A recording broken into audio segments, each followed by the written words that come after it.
negara, jadi aspirasi bangsa ini menjadi negara adil makmur. Yeah. Oke, sistem pemerintahan mana yang lebih efektif untuk mengantar sebuah negara ke adil makmur? Nah, itu yang saya lihat dari pengalaman di sekitar 100 negara, sistem di mana presiden beda orang dari kepala pemerintah dan orang kepala pemerintah itu bertanggung jawab ke parlemen, jauh lebih sering berhasil menjadi adil makmur. Sedangkan di sini bisa tunggu 200 tahun kan. Sebagai sosok yang bisa menggariskan hal besar. Itu kan jelas Bung Karno kan mati di situ. Ya, Bung Hatta yang bisa mengerti semua seluk-beluk kebijakan, dampak kepada ekonomi dan lain, itu jelas lebih kuat Bung Hatta kan. Jadi sebetulnya itulah konsep tipenya seperti itu sebetulnya sudah ada sejak lama.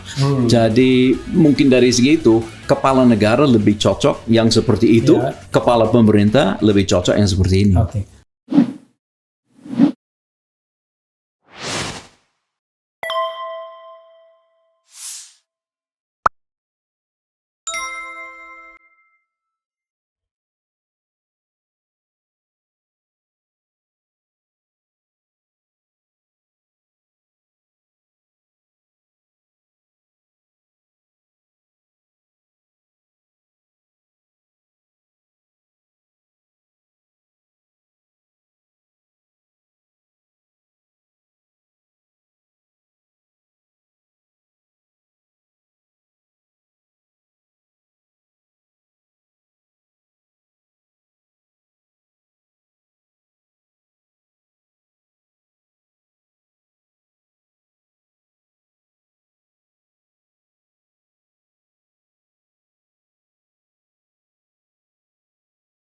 Waktu itu pernah dia bilang, ya mungkin kita bagusnya ada sistem ya yang ada kira-kira ada koreksi lah kalau misalnya presidennya pemerintahnya katakanlah nggak benar misalnya kan wrong direction, kita bisa, kalau ini kan kita harus nunggu 5 tahun dan akibatnya yang terjadi adalah ketika ada tuntutan presiden mundur maka selalu dianggap makar jadinya. Dan memang dalam banyak hal benar. Karena presiden dipilih untuk masa baktinya 5 tahun jelas. Ada fixed term. Jadi sebetulnya suruh mundur apa urusannya? Nunggu kan? Nah, kalau itu sistem berbeda itu, tiap hari mau gonta-ganti Perdana Menteri itu bukan krisis kenegaraan, bukan makar. Sedangkan presiden masih aman dalam posisinya. Jadi semacam wasit terhadap apa yang terjadi, pertikaian dan perseteruan di dalam. Nah, menurut Kevin ya, jadi saudara sekalian, Kevin Evans ini sangat mengikuti yang namanya perubahan konstitusi. Secara dia sudah 30 tahun di sini. Jadi waktu tahun 99 dan 2002 dia nongkrong itu kerjanya di Senayan sana, itu sama yang dari Irlandia itu siapa tiap hari nongkrong itu? Ya ada beberapa. Ada yang tinggi itu Pak. Besar itu yang seperti orang Palestina itu, seperti duta besar Palestina Ribi Ahmad. Betul agak mirip betul. Nah, itu tiap hari itu nongkrong. Cuma bedanya kalau yang lainnya itu bahasa Inggrisnya nggak lancar, ya beliau lancar betul. Jadi dia fully understood lah kira-kira gitu. Apa yang menyebabkan anggota-anggota DPR yang juga badan pekerja MPR itu tiba-tiba ngasih kesepakatan. Udah, pokoknya ada 5 kesepakatan. 1, mempertahankan sistem presidensial. Itu kan salah satu kesepakatannya. Ya 2, 3 mungkin belum relevan untuk diskusi ini. Itu apa? Sebetulnya lucu karena kita belum pernah punya sistem presidensial. Dari tahun 45 sampai 2002 Indonesia tidak pernah punya sistem presidensial. Bahkan bukan hanya kuasi. Jadi misalnya dari 59 sampai 2002 itu kan super parlementer. Kalau di sistem parlementer normal, misalnya kalau di Australia, pemerintah memang bertanggung jawab ke Dewan. Pemerintah bisa jatuh Dewan bisa jatuhkan pemerintah. Tapi dalam sistem radikal Indonesia, kepala negara sekaligus kepala pemerintah diangkat sepihak oleh parlemen dan bisa diberhentikan oleh parlemen. Dan itu sudah terjadi. Dan itu sudah terjadi 4 kali kan. Jadi Bung Karno diturunkan oleh MPRS. Pak Harto disuruh mundur sebelum bisa dipecat. Pak Habibie ditolak. Pak Abdurrahman Wahid dipecat. Kan? Jadi semua sebetulnya it was a radical parliamentary system. Karena tidak ada sistem parlementer di mana seperti ini.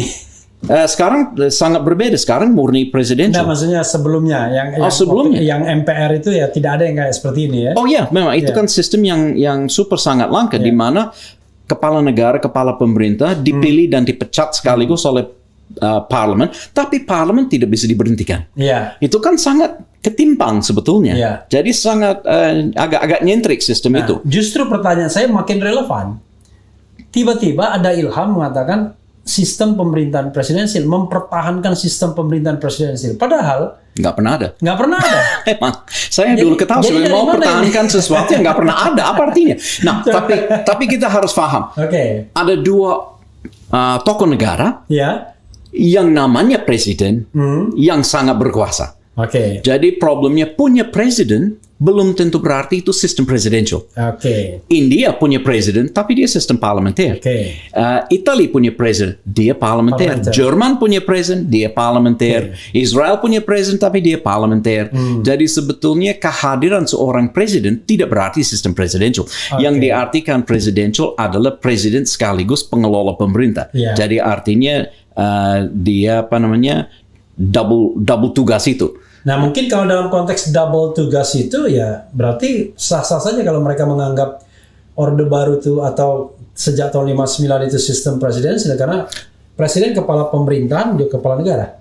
Walaupun proses pemilihan dan pertanggungjawabannya sangat kuat sangat kuat karena orang tidak melihat garis tanggung jawab presiden. Mereka hanya lihat sosok presiden, namanya presiden dan presiden itu kuat, itu pasti sistem presidential, tapi tidak melihat bahwa sebetulnya mereka bertanggung jawab ke parlemen dan bisa dipertanggungjawabkan dan diganti oleh parlemen. Mereka tidak bertanggung jawab ke rakyat. Itu kan inti sistem presidential, presiden dipilih kan. Jadi bedanya sistem dulu itu sistem parlementer. MPR mau disebut apa? Actually itu sistem parlemen, bentuk perwujudan bentuk parlementer. Dia bukan electoral college seperti di Amerika Serikat. Dia kan bisa memperbaiki konstitusi sepihak. Dia mengangkat presiden sepihak. Dia berhentikan presiden sepihak. Itu kan fungsi dari sebuah legislatif dalam sebuah negara parlementer. Bedanya dia sendiri nggak pernah bisa dipecat. Jadi nggak fair dong. Jadi dia bisa mengangkat kepala pemerintah, tapi dia sendiri nggak bisa dipertanggungjawabkan. Jadi itu yang menjadikan sistem dulu agak ketimpang. Jadi itu radical parliamentary. Tapi yang jadi persoalan adalah kita kan sudah mempraktekkan sistem pemerintahan presidensial ini, katakanlah yang agak ada purifikasinya purified itu sejak 2004.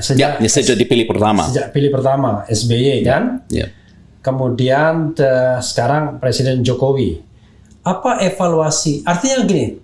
Apakah Kevin masih berpikir bahwa ini belum yang ideal sejak 2004 itu? Saya nggak pernah saya tidak pernah menggunakan istilah ideal. Saya cuma bilang optimal. Karena ideal juga termasuk masalah semangat, aspirasi, dan saya nggak punya hak di situ. Jadi saya cuma bilang yang optimal. Nah, yang saya cuma mau melihat secara struktural, negara, jadi aspirasi bangsa ini menjadi negara adil makmur. Sistem pemerintahan mana yang lebih efektif untuk mengantar sebuah negara ke adil makmur.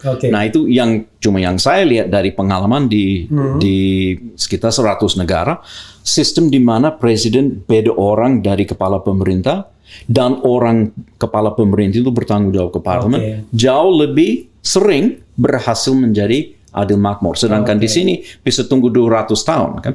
Kalau di Argentina, Chili kan 200 tahun merdeka kan. Jadi lebih lama. Jadi kalau kita kaitkan dengan pemerintahan hari ini, dan judul yang saya buat ini, kelas Jokowi Perdana Menteri bukan Presiden. Ini bukan untuk menghina, bukan untuk katakanlah mendegradasi.